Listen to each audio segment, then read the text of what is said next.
Tais PINA of Portugal. It's ERIKSSON in the white judogi, PINA in blue. The referee in the middle of this one is Marian Halas of Romania. Mr. Marian Halas.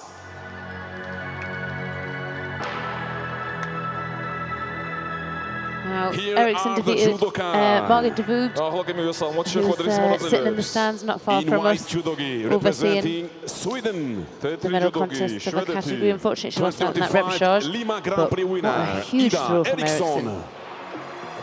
In blue judogi, representing Portugal. Even from 57, I mean, there are not many at 52 who you could say are destructive throwers, or 48. But when you get to 57, when we saw that with Timna Nelson-Levy yesterday, you know, you hear it. There is a thud. 63, same thing. But we're now into some serious power here. And Ida ERIKSSON earlier on. And Tais PINA is not far behind. You know, when you get thumped by this weight category. And then, for me, it kind of ends with the under 78 kilo category. You've got some real big throwers there. And for some reason, you know, you haven't got the ones that bury you any longer in the plus. There used to be the Chinese athlete Tong Wen. I mean, you don't want to be on the receiving end of something like that. Speed and power she had. Speed and power. And that, for me, was the recipe of getting hurt. She put some people away and they stayed put.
Single Shido picked up by ERIKSSON.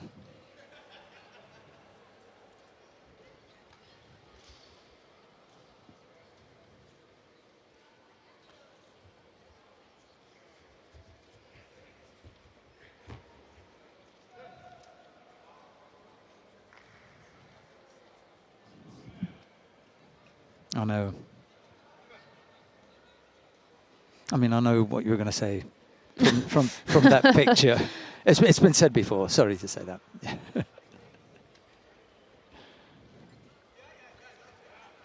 All the... We're waiting for a big moment, aren't we? All the Viking jokes have come out before. You know. I can't remember, there was some series as well of Viking. Or maybe it was called Vikings. Yeah, the Vikings, yeah. He was on it. One of the lead characters. Or someone that looked very much like him. A doppelganger.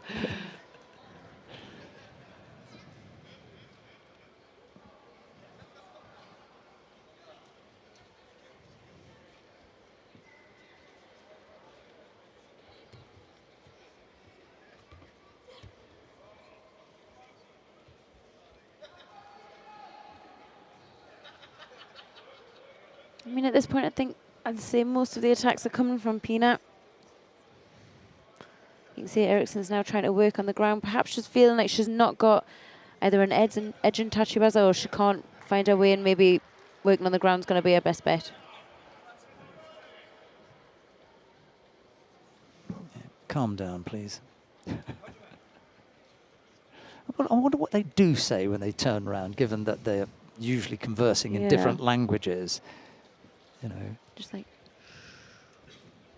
I can't remember who it was in the Rio Olympics who just put one finger to his lips without even turning round and just pointed to the coach. And that was enough. You saw the coach put his hands up and say, okay, all right. Half a minute left to go. Last chance here. I'd also give this a go if I was, you know, if I were ERIKSSON, it'd be the right thing to do.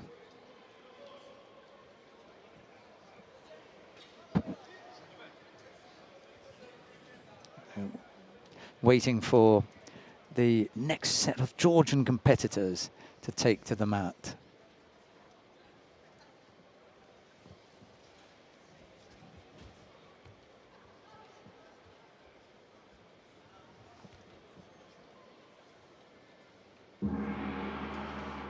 All right, well, we're going to head into golden score. Obviously, there's nothing positive to speak on, but there's only one Judo on the board, so it's not like either of them are doing anything wrong, but they're just not finding a way to get a score on the board either.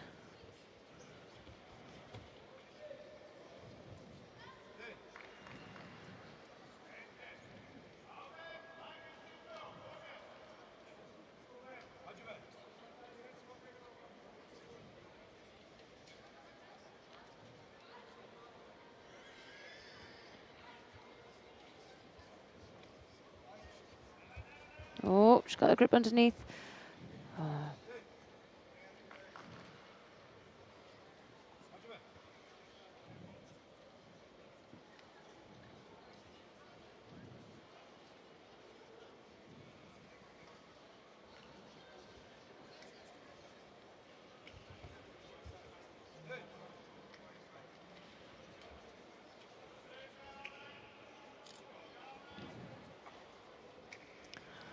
Well, second penalty picked up by PINA. Now, I think she's obviously the one who's trying to look more active, but nothing's landing. It's nothing's not strong enough. So, yeah, the plan is not planning.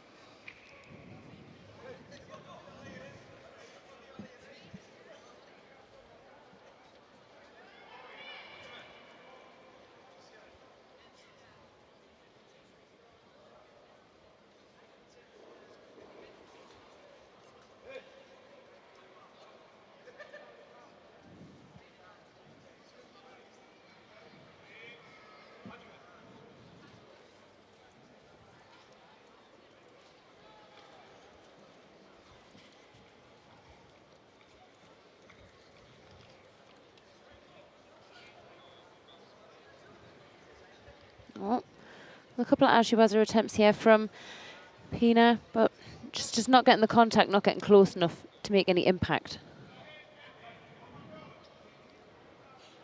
Now ERIKSSON decides to join in the Judo collection.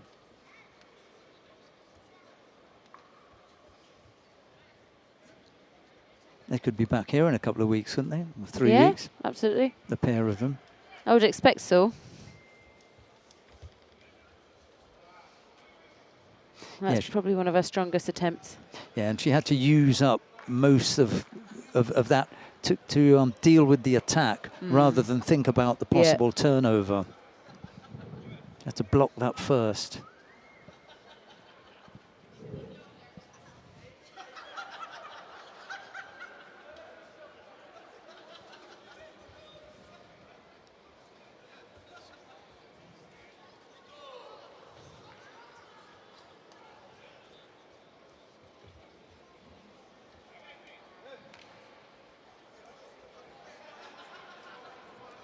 It's funny how quickly the whole balance of a contest can shift, and all of a sudden you can find yourself on the brink of a third Judo.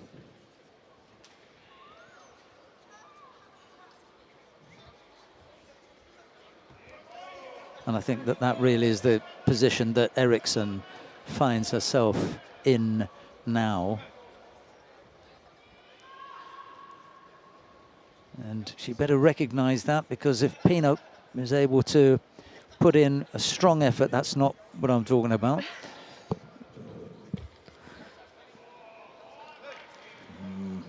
I'd let this go one more round. Or one more cycle, I think we call it. Got to be first here, and a good strong attack it's got to be. Something convincing. And here is PINA risking everything to go across. You know, the only thing that's going to save her is the blood injury, to be honest. And it could very well be that she'll come back to pick up the penalty for passivity. Got a bump to the nose there, did ERIKSSON. And that meant that she had to leave the tatami to get some treatment. But I think if she hadn't, then the fact that Tais PINA had risked everything with that big effort, and it had been a third effort in a row, I think that would have done for her. See anyone you know? Probably one of the most famous men in the country. Got Grigalashvili there.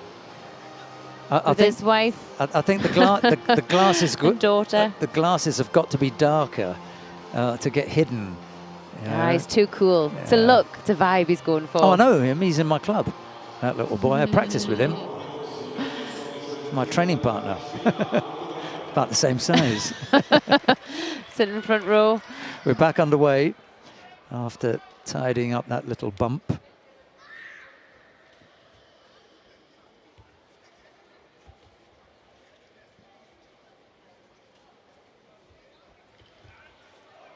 And now, you know, we've leveled things up after that attack from ERIKSSON. Right. Oh, could be trouble here. Can she control that leg? Can she pull that back down? No. She's got rid of the one trapped. Work on the top now.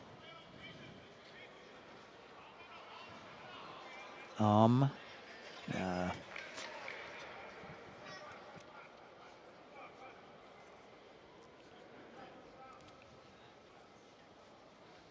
Oh.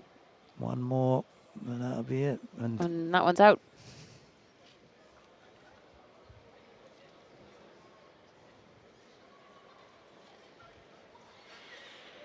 I mean, is it a distraction for the player? You know, you can talk about the possibility that you have to look across, you see your coach has gone. It is something that maybe he's not going to play on your mind. Maybe you'd be glad to see the back of him. But it could be just something that unsettles you for a moment. But at this point, we're 4.5 minutes into golden score. Yeah. What something new are they going to give you at this point? Is it not just encouragement, just keep going, keep going? Is that what level we're at? Well, at what point we're at? You could argue the case that if they haven't given you anything after 4 minutes and 41 seconds, maybe they shouldn't have been there in the first place. And it's also like, I don't know, you expect athletes at this stage to have some autonomy. Well, if you look at tennis, they go out there for how long? Hours. Yeah. There's no coach, you know. Not even shouting from the stands. No, they shout so from the middle up to the coach when they're having a bad time. Yeah. They'll shout at the referee, umpire. Umpire. You cannot be serious. Got to be the most famous shout ever. One of the greatest lines ever in tennis. Yeah. Love to hear that. It was on the line. I'd love to hear that. There was chalk. The chalk dust. flew. Yeah. I'd love to hear something like that in judo. You cannot be serious. I mean, they're both making efforts, but no headway. No, right. Drop there for Tais PINA. That's unfortunate because part of it was ERIKSSON sensing that and moving away, but I think they've seen enough. Tais PINA has to stand up, take the loss, and it's either ERIKSSON of Sweden, who says, look, I'll see you back here in a few weeks, yeah? Yeah, pretty much. With a new game plan. ERIKSSON of Sweden, who takes the first of the bronze medal contests in the under 70 kilo category. Let's see if our director has been able to unearth any highlights from that one. That's a job, isn't it?